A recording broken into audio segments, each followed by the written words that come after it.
दोस्तों नमस्कार। माँ भारती हिंदी मंच के इस यूट्यूब चैनल पे आपका हार्दिक स्वागत, अभिनंदन। आज टेट रीट की पीवाईक्यू सीरीज़ में हिंदी का आज ये 16वां भाग हम हल करने जा रहे हैं। तो सबसे पहला प्रश्न हमारे सामने है कि प्रसिद्ध शब्द का पर्यायवाची शब्द है। इसने प्रसिद्ध का पर्यायवाची पूछा है। पहला ऑप्शन है अप्रसिद्ध, नहीं होगा। अप्रसिद्ध का इसने जो है विलोम शब्द बताने की कोशिश की है। दूसरा है अनुचित, ये भी नहीं होगा। अनुचित तो होता है जो ठीक नहीं है। अनुचित है उचित का विलोम पद। मशहूर, ये हो जाएगा, जिसको बोलते हैं फेमस। आकस्मिक, ये होता है अचानक, ये भी नहीं है। तो इसका ऑप्शन नंबर सी हो जाएगा। नेक्स्ट क्वेश्चन है जो दिखाई न दे, इसके लिए एक शब्द तो अलौकिक, अदृश्य, असाध्य और अदम्य। इसमें अदृश्य हो जाएगा। दृश्य का मतलब होता है दिखाई देना, और इसके आगे अ उपसर्ग जोड़ दिया। जो अ उपसर्ग होता है वो नकारात्मकता को दर्शाता है, इसलिए जो दिखाई नहीं देता है। तो इसमें ऑप्शन नंबर बी हो जाएगा। नेक्स्ट है जो हाथों में लिखा हो। जो हाथों में लिखा हो, ये इसका प्रश्न की जो लैंग्वेज है वो शायद गलत दे रखी है इसमें। इसका यहाँ आना चाहिए था कि जो हाथों से लिखा हो। तो इसका हो जाएगा हस्तलिपि। पहला ही ऑप्शन है इसमें, हस्तलिपि। पांडुलिपि, पांडुलिपि कोई नहीं होता, पांडुलिपि होता है। यदि यहाँ पांडुलिपि होता तो भी ये दोनों ही एक होते। हाथ लेखा ये कुछ नहीं होता, ये बस ये दे रखा है इसने। पक्षलिपि, ये भी कुछ नहीं होता। तो हस्तलिपि ये आ जाएगा इसमें। हाथों में लिखा हो, ये हाथों से लिखा हो, ये आएगा शायद इसमें। नेक्स्ट देखिए, नीचे दिए गए शब्दों में शुद्ध शब्द है। वेरी वेरी इंपॉर्टेंट शब्द है ये, बहुत बार प्रश्न पूछा गया है बहुत से कॉम्पिटिशन एग्जाम में। कवयित्री, तो इसमें 4 ऑप्शन दे रखे हैं इसने, अलग अलग प्रकार से कवयित्री लिखने की कोशिश की है। कवयित्री नहीं आएगा इसमें। कवयित्री ये भी नहीं है। ऑप्शन नंबर जो 3 है सी का, ये सही हो जाएगा इसमें, कवयित्री। कवयित्री में क व ये को छोटी की मात्रा और त्र, त्र को दीर्घ ई हो जाएगा इसमें। नेक्स्ट है मूक शब्द का विलोम पद है। मूक, तो मूक का हो जाएगा, मूक होता है चुप। इसका विलोम पूछा इसने, अमूक। अमूक नहीं होता। अमूक तो वो होता है कि जिसको हम बोल देते हैं कि कोई फला व्यक्ति, किसी का हम जो नाम नहीं जानते हैं। निर्मूक भी नहीं होता कोई भी। नमूक, ये तो दोनों जो है निरर्थक शब्द दे रखे हैं इसने। वाचाल हो जाएगा इसका, वाचाल। वाचाल का मतलब होता है बहुत बोलने वाला। तो ये हो जाएगा इसका। नेक्स्ट क्वेश्चन देखिए, कुश प्लस आसन के योग से बनने वाला सर्वाधिक उपयुक्त शब्द कौन सा रहेगा। कुश प्लस आसन, तो इसमें पहला ऑप्शन दे रखा है कुश आसन, नहीं। नेक्स्ट है कुशा आसन, ये भी नहीं है। कुशासन, ये गलत दे रखा है। और चौथा है कुशासन, ये हो जाएगा इसमें। इसने दीर्घ संधि के रूप में पूछा इसने यहाँ पे, दीर्घ संधि में। तो कुश प्लस आसन स हुआ, और स में ये जो है, स में स के साथ यदि संधि की तो ये आ इसमें आ गया, आ की मात्रा के रूप में यहाँ आ गया, तो ये बन गया कुशासन। नेक्स्ट देखिए, कापुरुष शब्द समस्त पद का उचित विग्रह शब्द क्या है। कापुरुष, तो ये समस्त पद है। समास में पता ही होगा आपको कि 2 पद होते हैं, समस्त पद और विग्रह। तो इसका विग्रह पूछा इसने, उचित विग्रह है विकसित पुरुष नहीं होता, कायर पुरुष नहीं होता, काल पुरुष, कुत्सित पुरुष। तो इसका कुत्सित पुरुष हो जाएगा। कुत्सित का मतलब भी वैसे जो है कायर ही होता है। और तो इसका और ये बन जाएगा इसमें कर्मधारय समास कि कायर है जो व्यक्ति है, कायर है जो पुरुष, ये बन जाएगा इसमें। वैसे कुत्सित जो है ना बुरा भी होता है, तो ये उस पर डिपेंड करता है, ये विग्रह पे कि हम किस वे में बनाते हैं। तो कुत्सित इसका जो विग्रह सही होगा वो कुत्सित पुरुष होगा इसमें। नेक्स्ट देखिए, दिए गए वाक्य किस वाक्य में जो है दिए गए किस वाक्य में विराम चिन्हों का उपयोग प्रयोग नहीं हुआ है। विराम चिन्हों का प्रयोग पूछा इसने। वह मिन्नतें करता रहा, वे उसे नज़रअंदाज करते रहे। देखते हैं इसमें, उसने कहा मैं आज रात नहीं आऊँगा, इस पेड़ के फल मीठे हैं, तुम किस शहर में रहते हो। तो ये देखिए, वह मिन्नतें करता रहा, वे उसे नज़रअंदाज करते रहे, ये अर्धविराम हो गया, सही है यहाँ तक। तो वे उसे नज़रअंदाज करते रहे, पूर्ण विराम, ये सही है। उसने कहा, कॉमा हो गया, ठीक है, मैं आज रात नहीं आऊँगा, इसके आगे इसने दे दिया विस्मयादि बोधक चिन्ह, नहीं, ये गलत हो जाएगा, क्योंकि यहाँ भी पूर्ण विराम आता, विस्मयादि बोधक नहीं आएगा इसमें। विस्मयादि बोधक में तो जो है ना हर्ष, विस्मय, घृणा, ये शोक वहाँ आता है, ये सामान्य वाक्य है। उसने कहा मैं आज रात नहीं आऊँगा, तो यहाँ विस्मयादि बोधक नहीं बल्कि पूर्ण विराम आएगा। इस पेड़ के फल मीठे हैं, पूर्ण विराम है, सही है ये भी।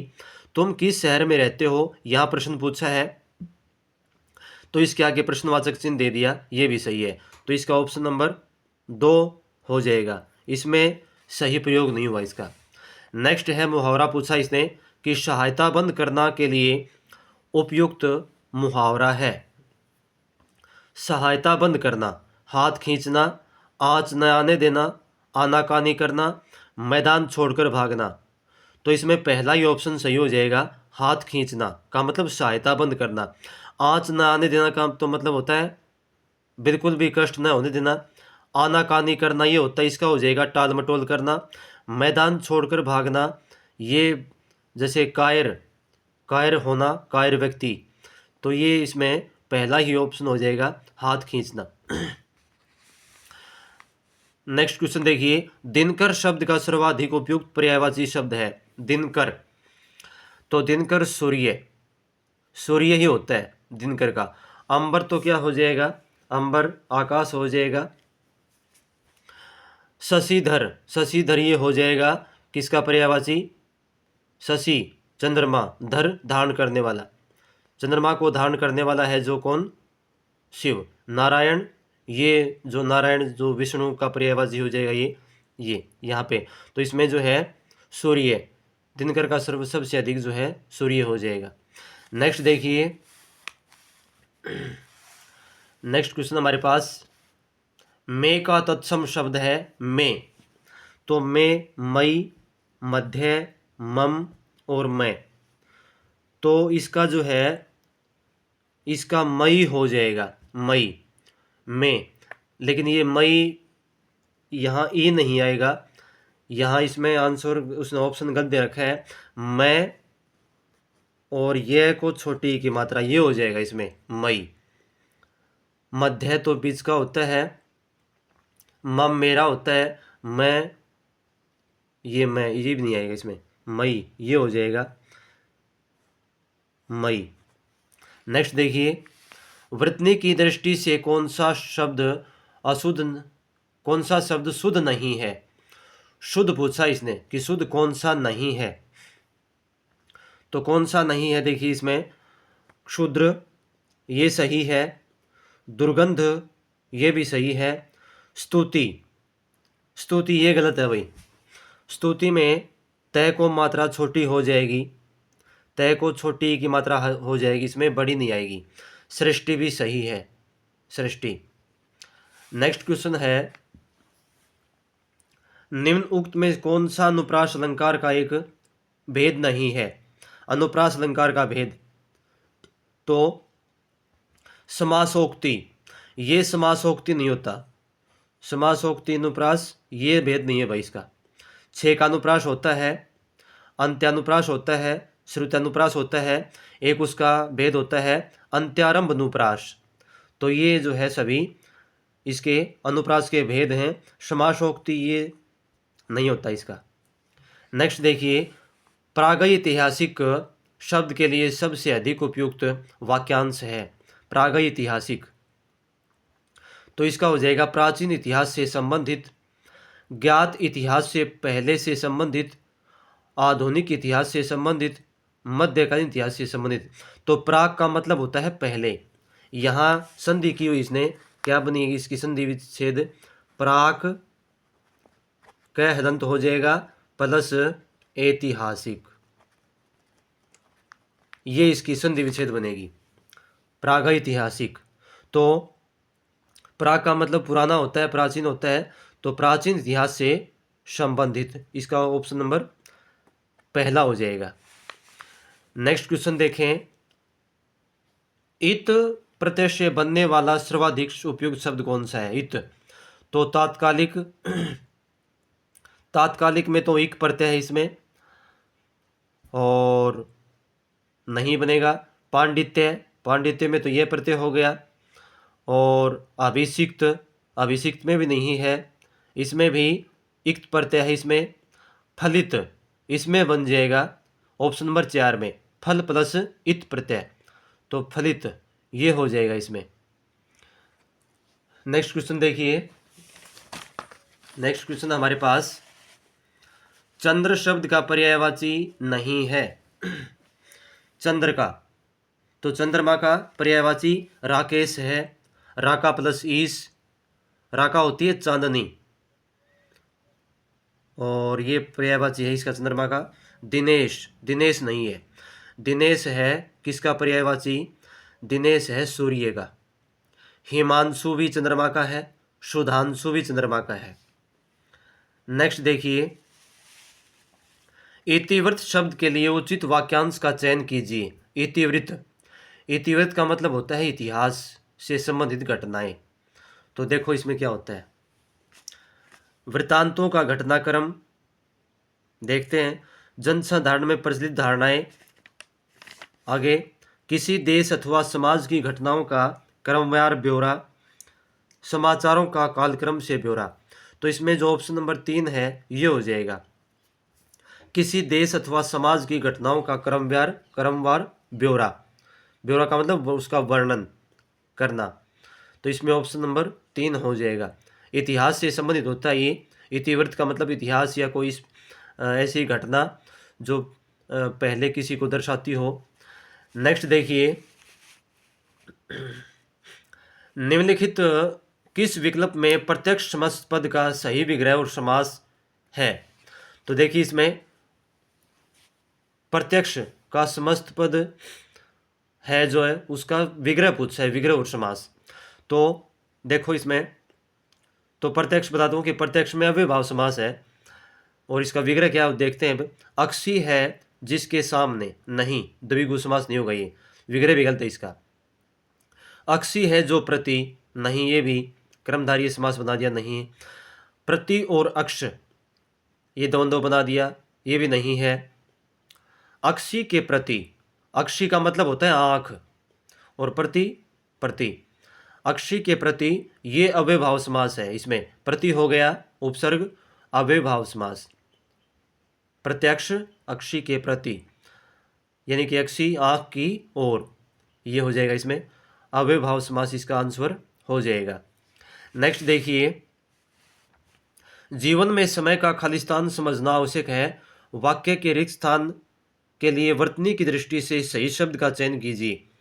जीवन में समय का महत्व है इसमें सभी में, इसने तो इसका बहाना ढूंढा ही है खालिस्तान का, तो महत्व का इसने शुद्ध रूप पूछा है। तो देखो क्या होता है इसमें, महत्व इसका जो पहला है वही हो जाएगा। महत्व इसमें आपको दिखाई नहीं दे रहा होगा, ये मैं, महत्व में मैं है और डबल तया दाता है भाई, डबल तया दाता है महत्व में। तो इसमें कौन सा है, पहला ही है देखो इसमें। दूसरे में एक तया दा एक पूरा है, नहीं आएगा। महत्व तीसरे में ये अकेला आधा तय है, और चौथा महत्व ये तो है ही नहीं बिल्कुल भी। तो महत्व इसमें पहला ही ऑप्शन हो जाएगा। नेक्स्ट क्वेश्चन देखिए। नेक्स्ट क्वेश्चन हमारे पास, प्रेम पूर्वक शब्द किस क्रिया विशेषण से संबंधित है? प्रेम पूर्वक, तो प्रेम पूर्वक क्रिया विशेषण पूछा इसने। स्थानीय क्रिया विशेषण ये नहीं आएगा, संस्कृत क्रिया विशेषण ये भी नहीं है, मूल क्रिया विशेषण और यौगिक क्रिया विशेषण।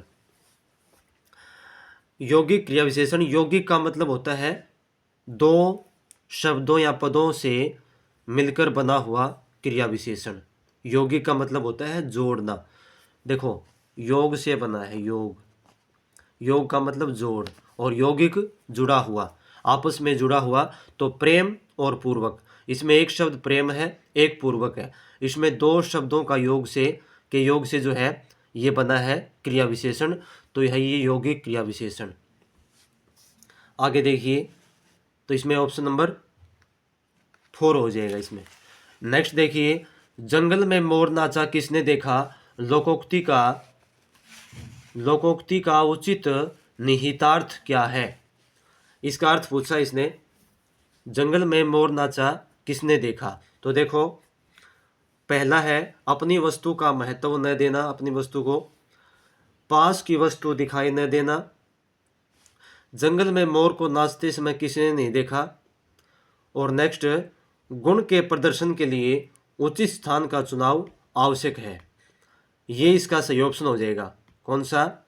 गुण के प्रदर्शन के लिए उचित स्थान, यानी कि जिस व्यक्ति में जो मतलब गुण है, क्वालिटी है, तो वो उसके प्रदर्शन के लिए जो कहता है कि एक ऐसी जगह आवश्यक होती है कि जहाँ उसको बहुत सारे लोग देखें। तो कहता है कि जंगल में मोर नाचा किसने देखा? क्या मतलब क्या हुआ कि भले ही मोर बहुत अच्छा नाचता है, लेकिन वहाँ सुनसान क्षेत्र में उसको कौन देखता है, कौन उसकी प्रशंसा करेगा।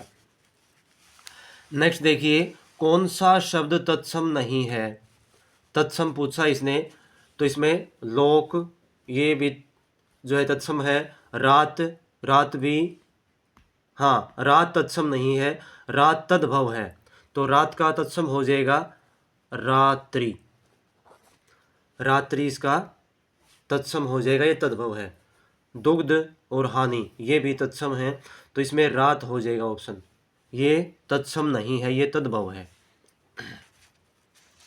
नेक्स्ट देखिए, अगला प्रश्न हमारे पास, आश्रित उपवाक्य कितने प्रकार के होते हैं? आश्रित उपवाक्य, तो आश्रित उपवाक्य 3 प्रकार के होते हैं। इसमें ऑप्शन क्या दिया? 4, 5, 2, 3। तो इसमें ऑप्शन नंबर 4 है, ये हो जाएगा आश्रित उपवाक्य। उपवाक्य के 3 उपवाक्य, एक मुख्य उपवाक्य और एक आश्रित उपवाक्य। ये जो मिश्रित वाक्य है वहाँ से उठाया गया प्रश्न, रचना के आधार पर जो वाक्य होते हैं, तो वहाँ आश्रित उपवाक्य जो होते हैं वो 3 प्रकार के होते हैं। और कौन कौन से होते हैं 3 प्रकार के? संज्ञा, विशेषण और क्रिया विशेषण, ये जो है हो जाएंगे इसमें। नेक्स्ट देखो, और विराम चिन्ह की दृष्टि से अशुद्ध युग्म का चयन कीजिए। विराम चिन्ह की दृष्टि से, तो कहता है कि माँ ने पुकारा थोड़ा पानी दे दो। इसने ये बता रखा है कि ये योजक चिन्ह है, नहीं योजक चिन्ह तो नहीं है। योजक चिन्ह तो जो है जो ऐसे होता है डंडा बीज में, ये तो इसमें योजक चिन्ह नहीं है। ये तो अवतरण उदाहरण चिन्ह नहीं, ये नहीं है। इतना गहरा तालाब, यहाँ एक आश्चर्य किया गया है। इतना गहरा तालाब विस्मयादिबोधक सही है। पहाड़ों पर बर्फ गिर रही है, पूर्ण विराम सही है। क्या यह बैल तुम्हारा ही है?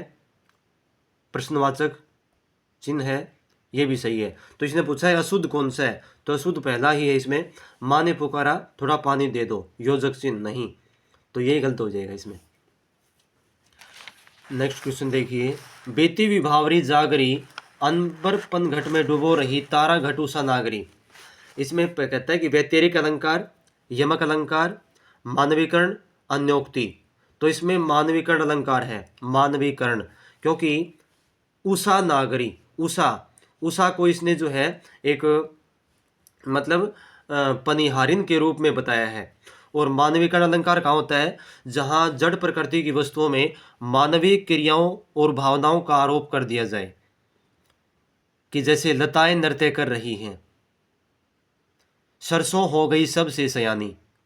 अब सरसों जो होती है फसल, उसका क्या जो है ना सयाना और क्या पागल, लताएं नृत्य करने लगी। अब लताएं जो लता मतलब बेल, जो बेल होती हैं वो क्या नाचती थोड़ी न। तो उसमें जो है ना एक प्रकृति की वस्तुओं पर मानवीय क्रियाओं और भावनाओं का आरोप कर दिया जाता है।